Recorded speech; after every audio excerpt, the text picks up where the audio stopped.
Well, good morning. Today we'll be in Matthew 14 through 36. And as we read this passage, it's one of my favorite stories in the Bible. It's a familiar story.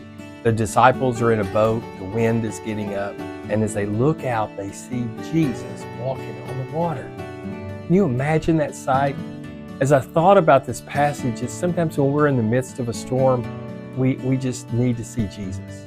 Sometimes we just want to feel that Jesus is there, and sometimes it's very hard. And as the disciples sit in the boat and they see Jesus walking on the water, Peter calls out and says, "I want to walk on the water.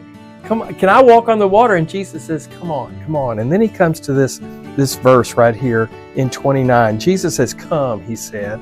And then Peter got down out of the boat, walked on the water, and came towards Jesus.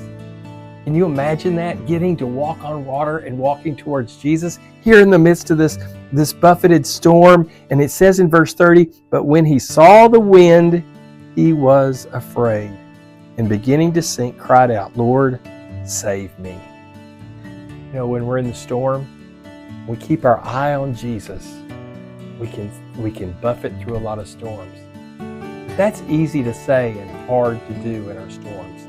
But then in the next verse, he says, "Immediately Jesus reached out his hand and caught him. 'You of little faith,' he said, 'why did you doubt?'" In our walk with Jesus, it's okay to have doubts. But have you got the faith to step out of the boat and keep your eye on Jesus? This morning, as you pray and as you read this scripture, you may be in the midst of a storm. Pray that you can see Jesus and walk on the water.